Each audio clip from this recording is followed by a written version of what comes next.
Buongiorno! That's Italian. Hello in Italian.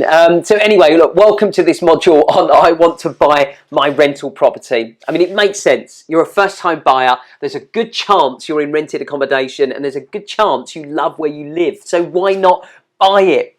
Exactly, why not? So where do you even start, and is it even up for sale? Well, look, I'm here to tell you it doesn't matter if it is or it isn't. You can approach your landlord at any time. But before you do, please, please, please get yourself organised. If you're planning on buying your first home, okay, whether it's your rented property or somewhere else, the same rules apply. Have your deposit money ready to go and speak with a mortgage broker who in principle can confirm you're eligible to borrow X amount of money on the mortgage. Right? These are two basic rules that will immediately put you in a much stronger negotiating position with any seller, any estate agent, but in this instance, your landlord. Look, the last thing you want to do is approach your landlord asking them if they'd consider selling, only for them to say yes. And you say, well, that's great, but can you wait 6 months for me to save for a deposit or discover that you can't even get a mortgage, right? What's the point? So, you know, I mean, I don't know. Let's say your landlord was willing to wait. I promise you, it's now possible that you've put ideas of grandeur in their head, and I guarantee that you'll be able to negotiate far less effectively if you don't get yourself organised. And, you know, once you do have your deposit money saved and confirmation of your mortgage in principle, okay, I want you to follow these next steps. All right, I want you to carry out research on your rental property for similar sold properties within a 1/4 mile and a 1/2 mile radius of your rental property. I mean, local estate agents really have the best knowledge when it comes to property pricing. So I also want you to choose 3 local estate agents, ideally independent as opposed to, you know, the big, large nationals. And I want you to call them and explain that you're a tenant thinking about buying a rental property. And this next part is really important because it's important that they feel that you're not wasting their time. I want you to tell them that you're not going to keep them long. You know how busy they are, but you appreciate their expert advice as a local estate agent, and you just need a very quick opinion on how much your rental property could be worth. Right, and explain as quickly as possible how many bedrooms it has, whether it's a mid-terrace, semi-detached, detached house or whatever. You know, if it's an apartment, what floor it's on. Tell them where the property is, what it is. Describe as briefly as possible the condition internally and externally and what era the property was built in. Right, get them to give you a rough price and then thank them.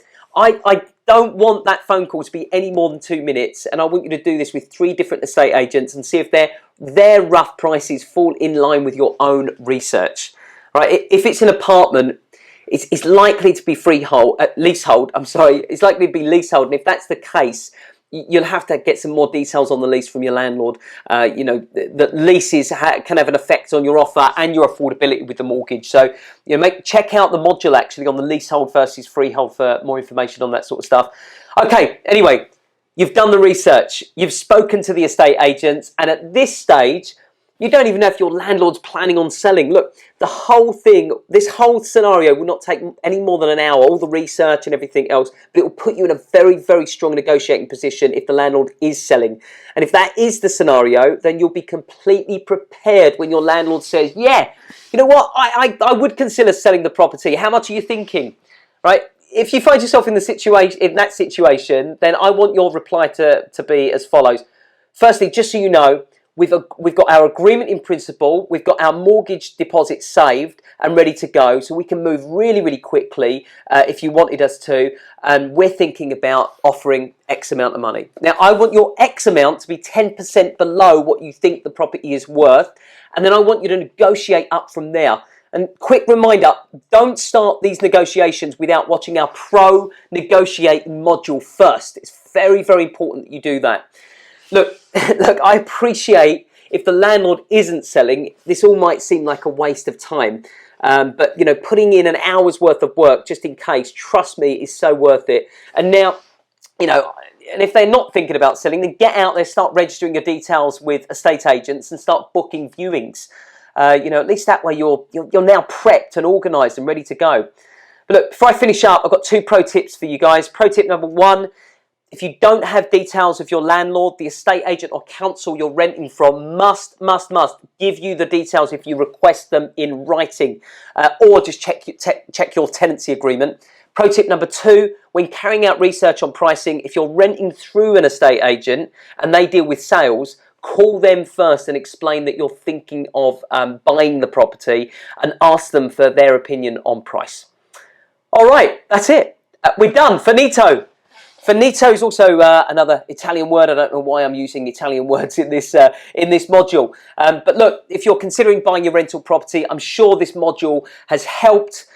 And I want you to get out there like the first time buying pros that you are, with lots of first time buying confidence now. Make it happen, and good luck, and I'll see you in the next module. Take care.